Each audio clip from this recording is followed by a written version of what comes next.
안녕하세요. 정신건강론 이정아입니다. 이제 마지막 수업인가요?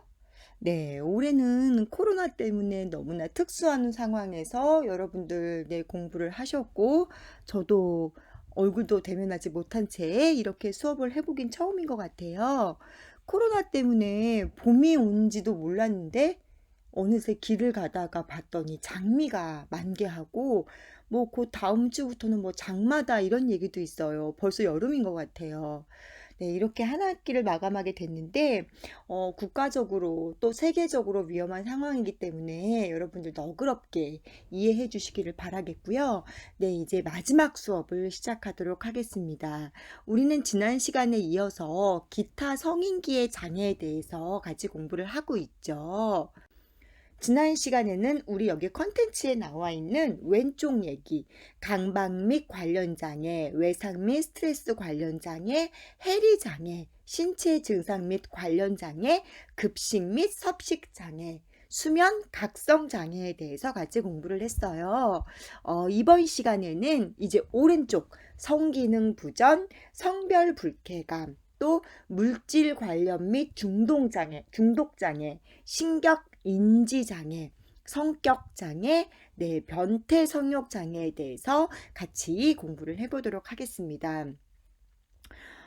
네, 이제는 뭐 학기의 마무리이기 때문에 네, 우리가 이제는 뭐 선택의 여지가 없어요. 네, 기타 성인기의 정신장애 가운데 성별 불쾌감이에요.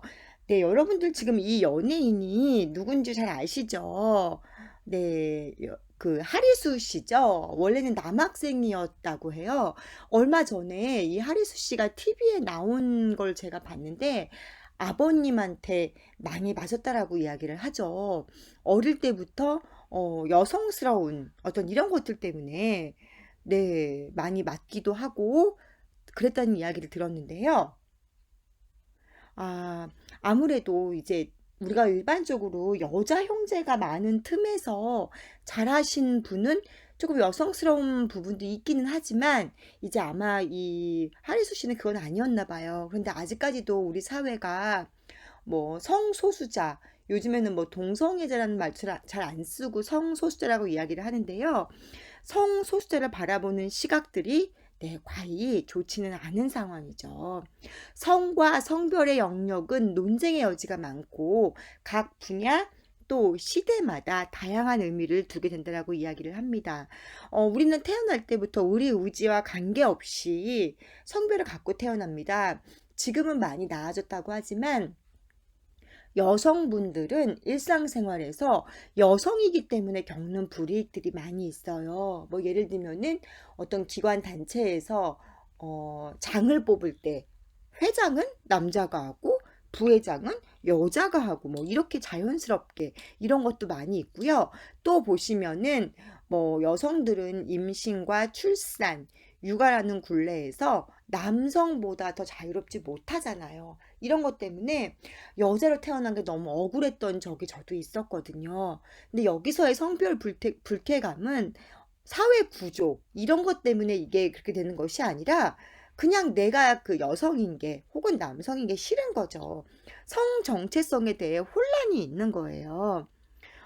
그들이 정해진 성, 내가 남성 혹은 여성으로 태어났는데 내가 지금 태어나면서 정해진 성, 그거에 대해서 그것과 실제로 지금 내가 경험하는 성에 뚜렷한 불일치를 보인다는 거죠. 나는 분명히 남성으로 태어났는데 여성이 좋아야 되는데 자꾸 남성한테 끌린다던가 반대로 나는 여성으로 태어났는데 남성한테 끌려야 되는데 나도 모르게 자꾸 여성한테 끌린다던가 이렇게 내가 태어나면서 정해진 그 성에 대한 불일치가 있다는 거죠. 또 이제 뭐 제가 예전에 TV에서 본 적이 있었는데 결혼을 하고 이제 남편이 아이까지 낳는데 밤마다 어디를 나가는 거예요. 그래서 여성분이 남편이 바람이 난 줄 알고 미행을 해보니까 밤마다 여장을 하고 화장을 하고 여자 옷을 입고서 밤무대에서 노래를 부르는 거죠.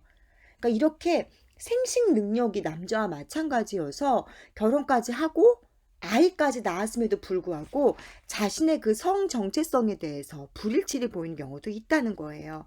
자, 그래서 다른 성이 되고 싶은 갈망을 갖는다는 거죠. 그냥 호기심에 내가 여자였으면 어땠을까? 내가 남자였으면 어땠을까? 이렇게 갖는 것이 아니라 나도 모르게 그 성에 대해서 뭔가 끌리고 그걸 이야기하는 겁니다.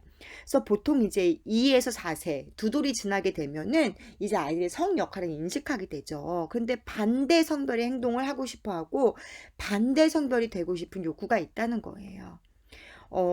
여성으로 태어난 어떤 사춘기 전 소녀들은 남자가 되고 싶은 소망에서 우리 왜 학교 다닐 때도 좀 보이시한 친구들 보면 있잖아요. 그러니까 그게 이제 그냥 어떤 여성으로서의 불이익을 당하는 사회를 살다 보니까 혹은 이제 그때 그냥 한때 열망으로 그런 거면은 정상적으로 지나가는 단계인데 이게 그걸 넘어서서 지속적으로 네, 뭐 남자가 여자 같은 머리 스타일, 여자가 남자 같은 머리 스타일. 물론 남자 같은 여자 같은이라고 정해놓은 선입견 자체가 사실 문제긴 해요. 남자 같은 게 어디 있고 여자 같은 게 어디 있어요. 그런데 우리 사회는 여자는 여성스러운 걸 바라고 남자는 남성다운 거를 좀 바라는 사회예요. 그러다 보니까 요즘에는 뭐 유니섹스 스타일이라 그래가지고 남자 연예인이 귀도 뚫고 머리도 묶고 그렇게 많이 있지만 아직까지도 우리 연예인이 아닌 일반인 가운데에서는 남자답게 뭐 여자답게 오죽했으면 뭐 남자는 3번 우는 거다 이런 말도 있잖아요. 그런데 이것이 그냥 단순한 호기심을 넘어서 삶에 있어서 지속적으로 그 소망을 표현하는 거예요. 나는 커서 남자가 될 거야. 나는 커서 여자가 될 거야. 뭐 이러고 옷 입는 스타일, 심지어는 행동도 그렇게 하는 거죠. 남학생들 가운데도 말하는 게 정말 지극히 여성스러운 친구들이 있어요, 보면은. 이렇게. 옷과 머리 스타일 뭐 이런 것들 또 그리고 뭐 남자인데 여자같이 막 화장하는 걸 좋아하고 이런 것들이요. 자, 늘 말씀을 드렸지만 이게 그냥 한때의 관심이고 일시적인 거라면 상관이 없어요. 그런데 이게 일상생활에 지장을 미칠 정도로 성인기가 되어서 사춘기가 되어서 혹은 성인기가 되어서 이성에게 관심을 가지고 이성을 만나고 일과 사랑을 해야 될 나이인데 계속 동성에게만 관심을 갖고 이건 이제 문제가 있는 거죠. 이렇게 되면은 일상생활에서 익혀야 될 기술들을 익히지 못할 수가 있고요. 또래끼리의 모임에 소외당하는 거죠. 어우, 쟨 여자애 같아. 어우, 쟨 남자애 같아. 이런 식으로. 그러면 사회적 낙인, 차별, 희생, 부정적인 자아 개념까지 발달한다는 거예요. 우리 사회에서 종종 보면은 자신이 성소수자인 것을 커밍아웃 했다가 그 주변의 편견들 이런 것들을 견디지 못하고 자살로 생을 마감했던 경우가 종종 언론에 나옵니다. 그만큼 이게 일상생활에 어려움이 있다는 거죠. 글쎄요, 저는 동성보다 이성이 좋아서 이게 지금 어떠한 느낌인지 모르겠지만 우리 이번에 코로나도 이태원 뭐 거기서 성소수자들이 어떤 뭐 그런 이제 이태원발 얘기가 많이 나왔잖아요. 자꾸 이들이 음지로 숨어서 그렇게 이제 어두운 곳에서 어떤 그런 성행위들을 하고 이제 이것이 사실은 사회적인 더 큰 문제가 되고 있죠. 그리고 성소수자의 축제 이런 것도 지속적으로 지금 논란이 되고 있고요. 특히나 이제 종교계에서 어쨌든 하나님이 정해주신 성인데 이제 이거에 대해서 말이 많은데 하여튼 분명한 것은 이거는 정신장애의 일종이라는 거죠. 그리고 실제로 지금은 고인이 되셨지만 동성애를 하시다가 끊으셨던 분도 많이 계시고요. 또 그런 목사님도 계세요. 자신이 동성애자였는데 자신이 동성애자인 걸 알고 어머니가 자살을 하신 거예요. 거기서 충격받고서 동성애를 탈피하시고 탈동성애를 하셔가지고 지금은 네 동성애자를 돕는 선교 그런 활동을 하시는 분도 계시는데 그 얘기는 뭐냐 탈피할 수 있다는 거거든요. 그래서 우리는 이것을 정신장애로 내보고 있습니다. 자, 9번째는 물질 관련 및 중독 장애.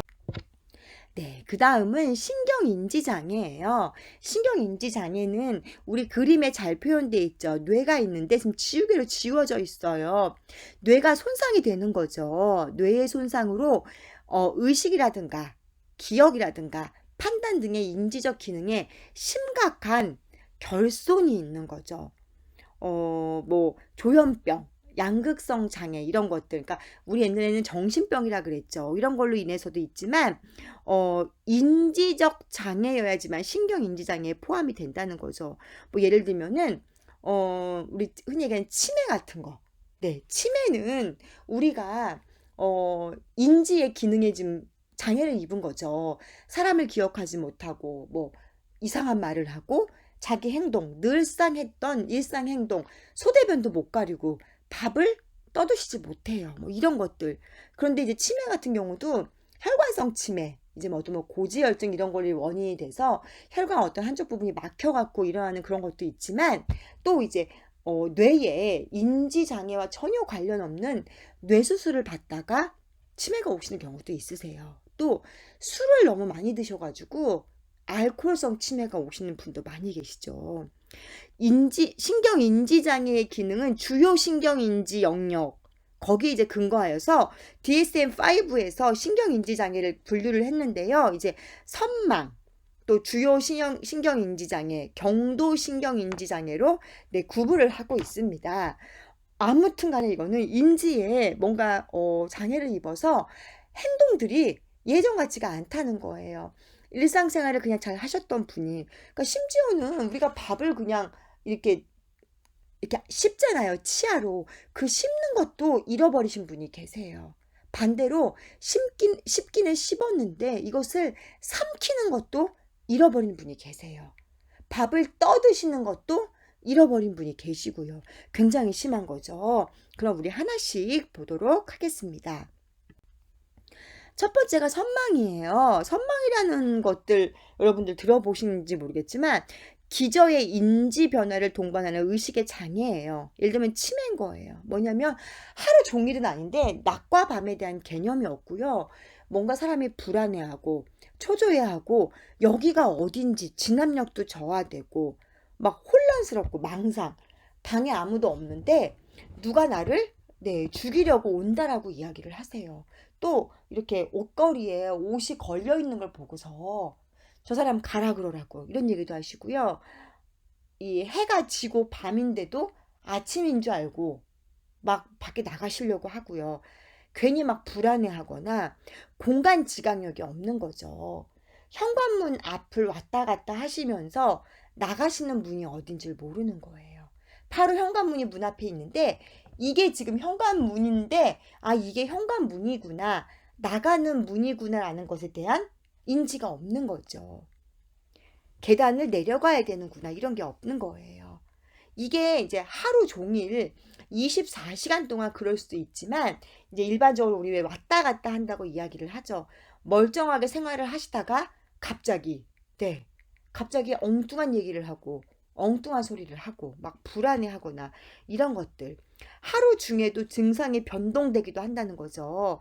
과거력, 신체 검사 또는 제방 검사에서 선망이 일반적인 의학적 상태나 물질 중독 이런 것들에 의한 생리적 결과라는 게 있어야지 이제 인정을 받을 수 있는데 무슨 얘기냐면은 이 선망이라는 것이 오랫동안 약을 먹어서 약물에 의한 부작용일 수도 있다는 거고요. 아까 말씀드린 대로 아무튼 이건 뇌의 인지 기능의 문제이기 때문에 어떤 뭐 수술을 하는데 뇌를 건드렸다던가 아니면 술로 인하여서 뇌의 어떤 세포가 파괴가 되었다던가 이런 뭐가 있어야 된다는 거예요.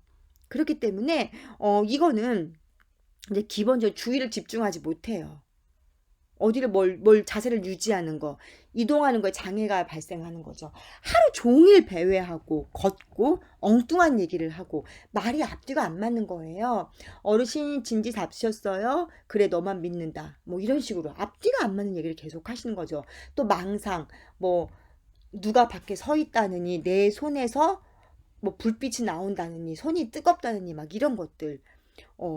이제 그 개인이 주의가 산만하거나 또는 적절한 행동을 하지 못하거나 혹은 엉뚱한 말을 할 때 자꾸 이상한 막 화를 낸다거나 감정 기복이 심할 때 우리는 의심해 보는 거죠.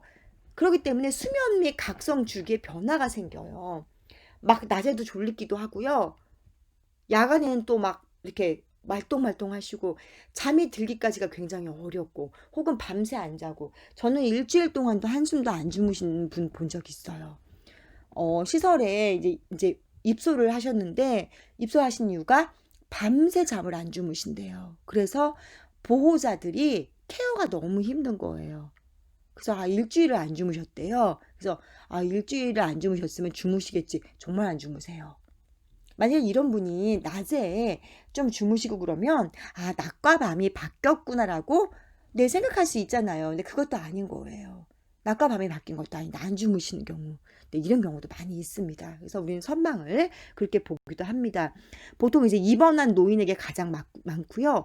개인의 특징, 어떤 뭐 치료 환경, 또 이런 뭐 여러 가지 생활 환경 등의 영향을 미칠 수 있습니다. 그 다음은 신경인지 장애입니다. 네, 이제 우리 교재에 보시면은 선망과 주요 및 경도 신경인지 장애라고 나와 있는데요. 우리 제목만 봐도 보면 대충 알 수 있겠죠. 주요 및 경도, 그러니까 주요한 것도 있고, 경도도 있다는 거죠.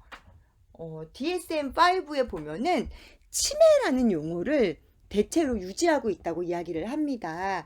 물론 이제 사회복지계에서는요, 치매라는 것이 좀 부정적인 이미지라는 생각을 갖는다는 거죠. 그래서 될 수 있으면 자제를 하자라고 이야기는 하지만 일단은 공식적으로 치매라는 용어를 사용을 하고 있고요. 이런 신경인지 장애는 알츠하이머, 전두 측두엽 변성, 로이소체병, 혈관질환, 외산성 뇌손상, 또 물질 치료 약물 사용, 또 HIV 감염, 뭐 이런 것들, 프라이온병, 파킨슨병, 헌팅턴병, 뭐 이런 것도 있는데 무슨 얘기냐면은 치매라는 게 우리가 보통 알츠하이머 치매 그런데 대부분이 알츠하이머가 맞아요. 하지만 알츠하이머가 다는 아니라는 거죠. 혈관 질환, 또 이제 암 같은 게 어떤 그런 것들이 뇌로 가게 되면 치매 같은 증상을 보이기도 하고요. 파킨슨 병은 손발을 이렇게 떨고 보폭이 좁아지는 병이라고는 하지만 파킨슨 병 같은 경우도 인지 장애를 보입니다. 자, 그런데 이 늘어나는 치매 노인 그래서 2060년이 되면 13.2%가 치매래요. 지금 우리 2020년에 9.7%, 10% 정도가 치매죠. 근데 이 이유는 점점 평균 수명이 늘어나기 때문인 거죠. 치매가 많아진다기보다도 이제 과거에는 치매 이런 질병이 없었는데 요즘에는 왜 있지? 이런 분들 계시는데요. 과거에는 치매가 없었던 게 아니라 치매가 걸리기 전에 돌아가신 거예요. 평균 수명이 이렇게 길지 않았기 때문에 우리 60세의 회갑이란 얘기를 하는데 요즘에 60세 회갑잔치 하면 욕먹는다 그러죠. 60세도 충분히 건강만 유지하셨으면 일할 수 있는 나이기 때문에 그렇기 때문에 이제 이때가 되면은 치매라는 게 오기 전에 다 돌아가셨기 때문에 이런 질병이 별로 없었다는 거예요. 이전에 보면은 아까도 얘기했지만 과거에 했던 행동들을 잘 하지 못한다거나 이상한 말씀을 하신다던가 기억이 뭐 없다던가 노인의 특징이 이제 판단 능력이 뭐 저하되고 여러 가지 뭐 운동신경이 둔화되고 이런 게 있지만 그런 정상 범주에서 벗어나서 더 과도하게 그게 심해진다는 것에 바로 문제가 있는 거죠.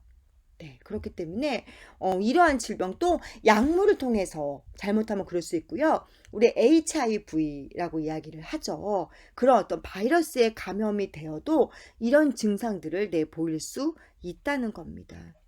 우리가 건망증과 치매의 차이라고 이야기를 하는데요. 이제 이렇게 우리가 보통 구분을 한대요. 오늘 오후 2시에 만나기로 약속을 했다. 근데 안 나왔어요. 너 왜 2시에 만나기로 했는데 안 나왔니? 어머 깜빡했어. 미안해. 이거는 건망증이래요. 우리가 만나기로 했나? 만나기로 한 약속도 기억을 못한다. 이건 치매라고 이야기를 합니다. 그래서 우리 교재는 뭐가 나왔냐면 건망증은 아침 식사 때 어떤 반찬을 먹었더라? 밥을 먹은 거는 기억이 나는데 무슨 반찬인지 기억이 안 나요. 근데 치매는 내가 아침을 먹었나? 아침을 먹은지 안 먹은지도 기억이 안 난다고 하죠. 뭐 치매에 대한 증상은 굉장히 많아요. 하지만 원인을 모르는 게 대부분이고 아쉽게도 아직까지는 치매에 대한 어떤 치료약이 없다 그러죠. 또 딱히 예방법도 없다 그래요. 운동 열심히 하고 인지 능력을 기를 수 있는 인지 활동, 책을 본다던가 글을 쓴다던가 뭐 이런 것들 많이 하고 술, 담배를 멀리하고 또 친구들과의 관계에서 뭐 밖에 나가서 자주 친구들과 어울리고 뭐 이런 거라고 이야기를 합니다. 아직까지는 정확한 원인도 알 수 없고 그러니까 노화로 인한 건지 아니면 이게 어떤 정말 뭐 바이러스 같은 질병에 의한 건지에 대해서도 아직 명확하지 않은 현실입니다. 11번째는 성격 장애예요. 네, 우리 흔히 저 사람 성격 되게 이상해라고 이야기를 하잖아요. 개인이 가지고 있는 성격이 어떤 특성이 있죠. 그런데 대부분은 그냥 조금 우리가 봤을 때에 쟨 독특해. 뭐 이렇게 하지만 일상생활에 지장을 주거나 인간관계에 문제가 있는 정도는 아니라는 거예요. 네. 그런데 이제 이때가 되면은 뭔가 사회에 융통성도 없고 적응도 못하고 사회적 직업적으로 중대한 손상이 있고 고통을 초래하는 거죠. 그래서 보니까 이제 아동과 청소년들도 성격 장애가 될 수 있는데요. 우리가 주의해야 될 건 뭐냐면 어떠한 아주 뭐 심각한 스트레스를 받거나 개인적으로 어떤 일이 있어갖고 일시적으로 어머 원래 안 그랬던 사람인데 왜 그러지? 이렇게 일시적으로 요즘 힘든가 봐. 이런 개념이 아니라는 거죠. 여기서 말하는 성격 장애는 계속적으로 내 문제가 있다는 거예요. 그 사회에 왜 기준이 되는 어떤 행동들이나 그런 게 있잖아요. 거기서 심하게 벗어나서. 그렇기 때문에 성격 장애에는 편집성 성격 장애, 조현성 성격 장애, 조현형 성격 장애, 반사회적 성격 장애, 경계성 성격 장애, 연극성 성격 장애, 또 자기애성 성격 장애, 회피 성격 장애, 의존성 성격 장애, 강박성 성격 장애 이제 이런 것들이 있다고 하는데 우린 이걸 이제 하나씩 보려고 합니다. DSM-5에서는요, 지금 제가 읽어드린 이것을 세 가지로 분류를 했어요. A군, B군, C군. 여기서 A군은 남자, 뭐 A군, B군 그게 아니라, 모집군인 거죠. A군에는 편집성 성격장애, 조현성 성격장애, 조현형 성격장애를 넣었고요. B군에서는 반사회적 성격장애, 경계성 성격장애, 연극성 성격장애, 자기애성 성격장애. C군에서는 회피성 성격장애, 의존성 성격장애, 강박성 성격장애라고 나와 있습니다. 여러분들 그 제목만 보시면은 어떤 게 가장 위험할 것 같으세요? 제목만 보시면? 저는 개인적으로 C군은 가장 덜 위험할 것 같아요. 왜냐면은 제목부터가 회피성, 의존성, 강박성, 뭔가 좀 겁이 많고 불안하고 왠지 나약할 것 같잖아요. 이제 이런 경우는 제 생각에는 제목만 봤을 때에 이런 경우에는 크게 막 대범하게 뭐를 할 수 있는 게 아닌 것 같아요. 제 그냥 개인적인 생각엔 다 위험하지만 굳이 여기서 이렇게 구분을 한다면 저는 B군이 가장 위험하지 않을까 하는 생각이 들거든요. 뭔가 뭔가 문제가 하여튼 반사회적이고 막 연극성, 그것도 자기애성, 자기애가 되게 강한 거잖아요. 이러면은 반대로 자기애가 굉장히 강하다는 얘기는 타인을 되게 등한시할 수 있다는 거기 때문에 뭐 내용은 자세히 봐야지 알겠지만 제 개인적으로 딱 제목만 놓고 봤을 때는 비군 성격 장애가 가장 위험하지 않을까 하는 생각이 듭니다. 그러면 우리 이게 이제 어떤 내용인지 하나씩 한번 보도록 할게요. 첫 번째는 A군의 성격입니다. A군의 특징은 뭔가 먼저 B군 성격을 먼저 볼게요. 정서적으로 매우 불안정하고 변덕스럽고 그런 특징들이 있대요. 저도 약간 좀 불안정하고 변덕스러운데 자, 첫 번째 반사회적 성격 장애예요. 우리 제목부터 알 수 있죠. 인간은 사회적 동물입니다. 사회생활을 하면서 서로 관계를 맺고 인간관계에서 기쁨을 느끼고 또 보람도 느끼고 친밀감도 얻고 우리는 그런 존재예요. 그런데 반사회적, 뭔가 사회에 정상적인 범규에 적응하지 못하는 거예요. 어떤 뭐 마땅히 통용되는 규범을 무시한다던가, 타인에 대한 배려가 없대요. 그래서 우리 보면은 왜 이상한 흉악범을 저지른 범죄자들 이제 신변이 공개돼가지고 왜 인터뷰를 할 때 질문을 하잖아요. 피해자에게 미안한 마음 없습니까? 이렇게 물어보면은 미안한 마음 없습니다. 뭐 이런다던가 뭐 그 사람은 죽을 짓을 했습니다. 이렇게 보면 말을 하잖아요. 타인에 대한 배려가 없다는 거죠. 거짓말이나 무책임한 행동, 또 폭력적인 행동, 또 죄책감이 없대요. 네. 그래서 이들은요, 희생자가 바보 같았다. 무기력했다. 왜 도망을 못 가느냐? 왜 나한테 걸렸느냐? 그 책임을 희생자에게 돌린다는 거예요. 바로 우리 흔히 얘기하는 사이코패스 혹은 소시오패스 그런 사람들을 이야기하는 거죠. 그래요. 그 순간에 우리가 욱해갖고 범죄를 했다 그러면 정말 미안하다고 얘기를 해야 되는데 죄책감이 없는 거예요. 우리 보면 종종 TV에서 이렇게 이런 범죄를 하신 분들 보면 보이잖아요. 어, 죽을 짓을 했다. 마땅히 죽었어야 될 사람이다. 뭐 이렇게 얘기를 하는 거죠. 그렇기 때문에 뭐 그냥 폭력행위고 뭐 싸움이고 이런 것들 자기 말만 하거나 자기 주장, 자기 잘난 체에 빠져 있다는 거예요. 보통 이제 반사회성 성격 장애는요, 18세 이상에서만 진단이 되고요. 15세 이전에는 품행 장애가 시작된 증거가 있어야지만 진단 내릴 수 있대요. 우리 청소년기에 정신장애에서 배웠죠. 품행장애라는 것은 이미 그때 뭔가 공격적이고 파괴적인 게 보이는데 이런 사람이 성인이 되어서도 반사회적 성격 장애로 갈 수가 있다는 거예요. 여성보다는 남성에게서 흔하게 진단된다고 이야기를 하죠. 실제로 그래서 그런지 흉악한 범죄를 저지르고 막 시신을 뭐 훼손하거나 이런 분들 보면 거의 다 남자분들이 많죠. 자, 우리 교재는 강호순이 나옵니다. 네, 강호순 보면은 아실지 모르겠지만 이웃을 막 죽이고 자신의 그 집 앞에 막 안매장하고 막 이랬죠. 근데 그 사람은 굉장히 친절한 사람이었대요. 이 사람이 그럴 리가 없다라고 다들 생각을 한다는 거죠.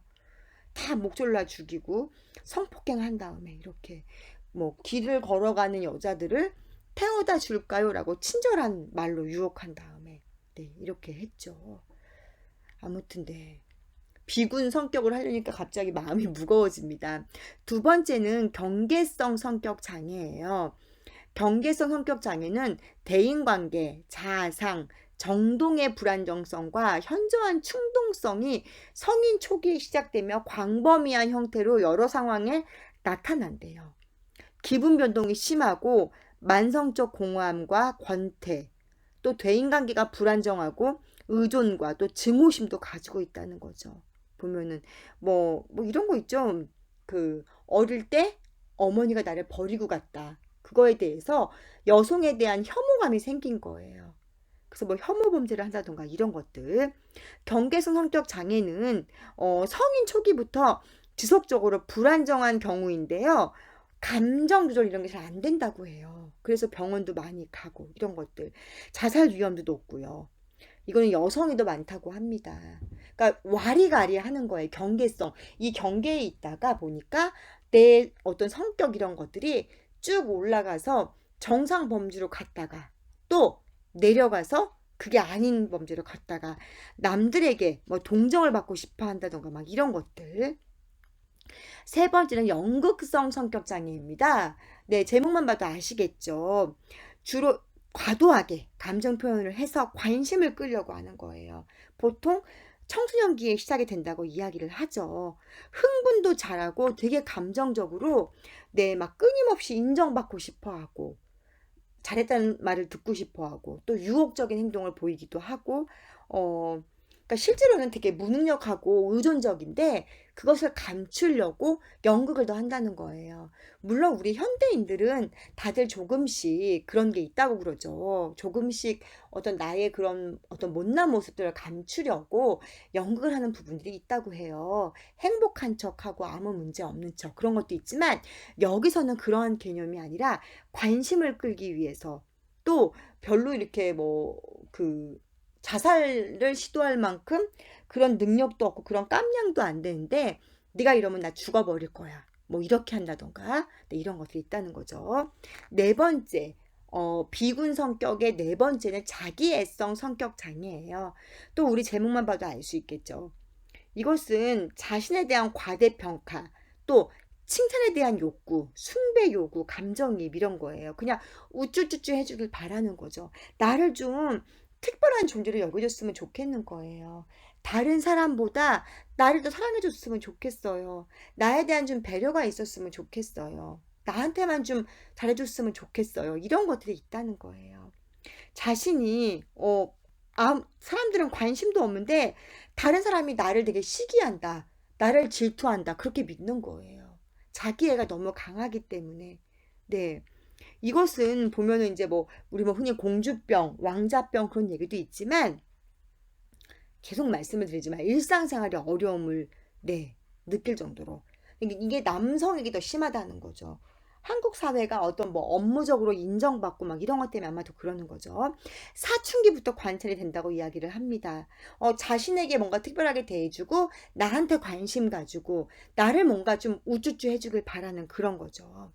그래서 여기 보면 비군 같은 경우는 뭔가 좀 타인과의 관계에서 타인이 나를 네, 좀 우상숭배식 해주길 바라고 나를 좀 특별하게 여겨주길 바라고 이게 되게 강한 성격 장애인 거예요.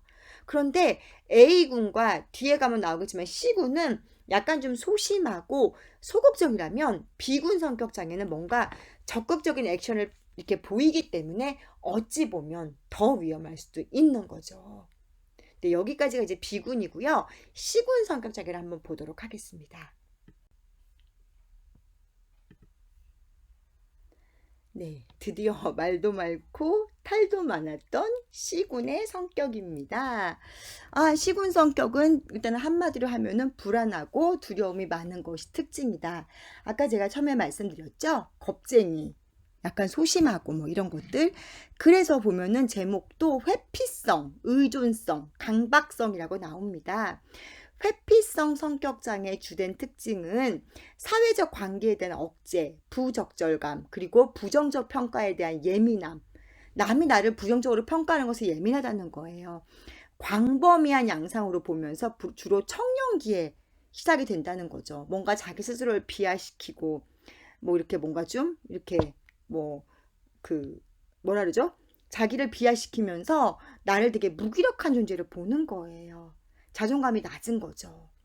회피 행동은 유아기와 아동기의 수줍음, 고립, 낯선 사람과의 새로운 상황에 대한 두려움 이런 게 있죠. 우리가 낯선 환경을 가거나 새로운 사람을 만나게 되면 다 누구나 다 두려움은 있어요. 하지만 여기서는 그 두려움의 정도가 굉장히 큰 거를 이야기하겠죠. 두 번째는 의존성 성격 장애입니다. 네, 회피도 문제지만 진짜 의존도 문제죠. 돌봄을 받고자 하는 광범위하고 지나친 욕구인 거예요. 성인이 되어서도 막 복정적이고 매달리고 이런 거 이별 공포를 초래하며 청년기 시작이 된다는 거죠. 우리 보면은 가끔 가다가 TV에 보면은 남편이 막 직장 가는데 따라가는 아내분들 보면 계시죠. 이렇게 뭐 화물차를 타고 멀리 가시는데 거기를 따라가서 네, 그 안에서 막 이런 분들 보면 계시잖아요. 근데 이런 것들인 거예요. 자기 혼자 뭘 못하는 거예요. 자신감이 결여되어 있고 혼자 있게 될 때 심하게 괴로움을 느끼는 거죠. 외로움이 아니라 괴로움을 느끼는 거예요. 자신을. 비관과 자기의심이 특징이고 자신의 능력과 자질을 과소평가하는 거죠. 네. 이제 이게 어릴 때 의존성 그런 어떤 행동을 보일 시기에는 당연히 이렇게 의존성을 보이죠. 근데 그 시기를 지났음에도 불구하고 그렇다면 우리는 장애로 진단할 수 있습니다. 세 번째는 강박성 성격 장애예요. 융통성, 개방성, 효율성을 희생시키더라도 뭔가 완벽해야 된다는 거죠. 사람이 살다 보면은 지저분할 수도 있고 어지러울 수도 있고 그러면 또 치우면 되는 거잖아요. 근데 이 강박성은 그게 안 되는 거예요. 그러다 보니까 사회생활에서 타인에게 지나치게 통제적이고 집착하는 거죠. 타인도 완벽했으면 좋겠고 타인의 어떤 행동에 대해 규제하는 거, 감정 표현도 절제되어 있고 뭐 이런 것들. 딱 인간관계도 전부 다 딱 이렇게 구분을 하고 공과 사를 명확하게 구분하고 뭐 이런 것들. 네, 공사의 구분을 잘하는 거는 굉장히 좋은 거지만 여기서는 그 정도의 수준이 아니라는 거예요. 다른 사람이 이런 거를 지키지 않았을 때 참지 못하는 거죠. 뭐 이렇게 융통성 있게 타협하는 거 이런 거에 굉장히 어려운 거예요. 그냥 문서하고 명령대로 지배, 피지배의 그냥 어떤 구조로 딱 할 수 있는 이런 것들을 원하는 거죠. 참 되게 네, 피곤할 것 같아요. 그죠? 하지만 이 시군 같은 경우는 타인에게 막 타인을 어떻게 하거나 이렇게 하지는 않는다는 거예요. 앞서 얘기한 비군 같은 경우는 반사회적이거나 아니면은 경계성이거나 연극성이거나 자기애성이 있기 때문에 타인이 나에 대한 어떤 평가에 굉장히 집착을 하고 나에 대해서 이렇게 뭐를 하면은 나를 지금 뭐 까는 거야. 나를 물먹이려고 하는 거야. 이런 어떤 감정을 가지고 본다는 거죠. 그냥 A군은 기이하고 네, C군은 그냥 뭐 불안하고 두려움이 많은데 바로 이 B군은 타인을 향해 방향성이 열려 있기 때문에 더 위험하다는 거예요. 기타 성인기의 정신장애 마지막으로는 변태성욕장애입니다. 우리 누가 야한 얘기를 하거나 그러면 변태야 우리 이런 말 많이 하잖아요. 정말 이게 DSM-5에 있는 내 장애라는 거예요. 변태성욕장애는 관음장애. 네, 관음장애는 타인의 어떤 사적인 행동을 몰래 훔쳐보는 거죠. 노출장애, 성기를 노출하는 거. 마찰 도착장애, 뭐 이렇게 그 성기를 접촉하는 거. 성적 피약장애, 굴욕을 당하거나 혹은 그 굴욕을 당하거나 이렇게 고통을 당하는 걸 좋아하는 거, 성적 가학장애, 남한테 굴욕을 주는 거, 소아성애장애는 아동에게 성적으로 집착하는 거, 또 물품음란장애는 무생물을 사용하여 성적 흥분을 얻는 거, 뭐 이런 것들. 복장 도착장애는 옷을 통해서 하는 거죠. 그래서 이걸 두 가지로 나누었어요. 행위를 통해서 하는 거는 성적 교제 장애와 고통 수반 장애. 그 다음에 대상으로 하는 것은 소아냐, 물품이냐, 복장이냐 이렇게 나눈 거죠. 첫 번째는 비정상적인 행위인 거죠. 인간이 어떤 성적 교제를 하는데 그 교제를 남이 하는 걸 본다던가 아니면은 남한테 뭔가 보여준다던가 아니면 성행위를 할 때 사람과 사람이 아닌 어떤 물질에 문지르거나 사람에 문지르면서 뭐 이렇게 한다던가 이런 것들. 그 성기를 노출하는 노출장애 같은 경우는요. 성행위를 하고 싶은 게 아니에요. 노출을 하면서 남들이 놀라는 걸 보고 쾌감을 느끼는 거거든요. 마찰장애 역시 마찬가지입니다. 마찰 도착장애도 꼭 성기를 뭐 삽입하고 뭐고 이게 아니라 그냥 비비는 거, 문지르는 거 이런 것 때문에 네. 또 성적 고통 수반 장애는요.